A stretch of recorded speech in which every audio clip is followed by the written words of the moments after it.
Professor Yunus তো London পর্যন্ত উড়ে গেছেন একটি দলের মূল ব্যক্তির সাথে কথা বলবার জন্য, কারণ ওখানেই রাজনীতির সবচেয়ে বড় শক্তি আছে বলে তিনি মনে করেছেন।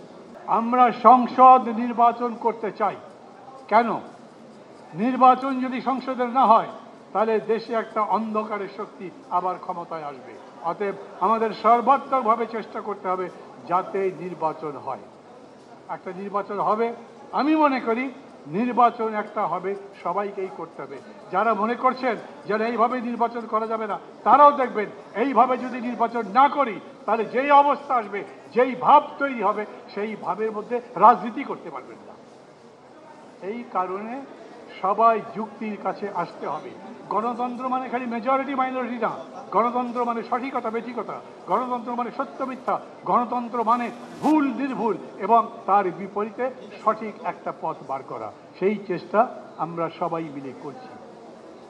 যেগুলো আমরা এখন একমত হতে পারবো না রেখে দেব। আগামী দিন যারা ক্ষমতায় আসবেন তারা সেই বিষয়গুলো যদি পছন্দ করেন তাহলে চর্চা করবেন। কারো কারো মনে হচ্ছে যে ভাই এখনই মানে নাই, তখন তো মানবেই না। যদি কোনো কারণে 2/3 মেজরিটি পেয়ে যায় তাহলে তো তাদের কাছে কথাই বলা যাবে না, 2/3 মেজরিটিতে সব কিছু বদলাবে। কথাটা উঠে গেল বলেই ফেলি, আমি মনে মনে ব্যক্তিগতভাবে মনে করি কোনো দলই আগামী নির্বাচনে 2/3 পাওয়া উচিত নয়। আমি জানি এখানে যারা আছেন তাদের অনেকে হয়তো একটা দলের ভক্ত, কিন্তু কোনো দলের ভক্ত হওয়ার কাজ তো এখন নয়। এখন কাজ গণতন্ত্রের পক্ষে যাওয়া, গণতন্ত্র যাতে সত্যিকার সঠিক ভিত্তি পায়, না হলে আবারও দেশে অন্ধকারের শক্তি আসবে। আর আমরা এখানে যদি গণতন্ত্র নিয়ে এরকম লড়াই করি তাহলে যারা ঘাটতি বেড়ে কিংবা দূরে আছেন তারা আসবার সুযোগ কেবল তখন তৈরি হবে। সব কিছু নির্ভর করছে শেষ পর্যন্ত রাজনীতির উপরে, because politics is the commander of the society. যেরকমই মনে করেন রাজনীতি সমাজকে নিয়ন্ত্রণ করবে শেষ পর্যন্ত। মানে আমি যদি এরকম করে বলি তাহলে কেউ মনে কষ্ট পাবেন কিনা, আমাকে একটু বেয়াদবের মতো মনে করবেন কিনা, তারপরেও বলি শেষ পর্যন্ত প্রফেসর ইউনূস তো লন্ডন পর্যন্ত উড়ে গেছেন একটি দলের মূল ব্যক্তির সাথে কথা বলবার জন্য, কারণ ওখানেই রাজনীতির সবচেয়ে বড় শক্তি আছে বলে তিনি মনে করেছেন। কাজটা খারাপ করেছেন, সবাই বলেছি। এইটার কারণে অনিশ্চয়তা দূর হয়েছে।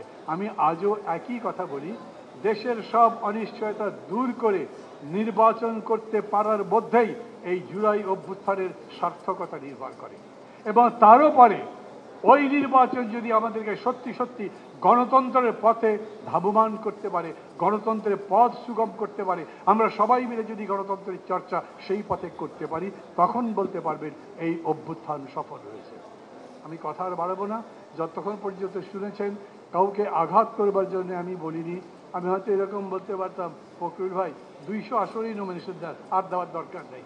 এখন পরিস্থিতি এরকম, রাশিয়ার পতনের পর আমেরিকা একক শক্তি হয়ে গেল না, আওয়ামী লীগের পলায়নের পর বিএনপি তো একক শক্তি না, আরও আছেন। আমি মাঝে মাঝে দু একজনকে বলতে শুনি না, বড় দল যে করেন, বড় দল সত্যি কারা সেটা আগামী নির্বাচনে দেখা যাবে। আমিও তাই বলি, নির্বাচনেই আগামীতে আমরা দেখব সত্যি সত্যি বড় দল কারা। কিন্তু আমি কোনো ক্যাম্পেইন করছি না বিএনপির পক্ষে, আমি তো বিএনপি করি না, কিন্তু আমি যেটা দেখি তাই বললাম, এবং এটা দেখেই বলছি দায়িত্ব তাদের উপরে বেশি। এই যে আরাধ্য কাজ যেটা রয়ে গেল এই জুলাই আন্দোলনের, এই আগস্ট আন্দোলনের, সেগুলোকে ঠিক জায়গার সামনের দিকে নিয়ে যাওয়ার জন্য তাদের উপরেই, মানে রাজনৈতিক নেতৃত্বের উপরেই দায়িত্ব।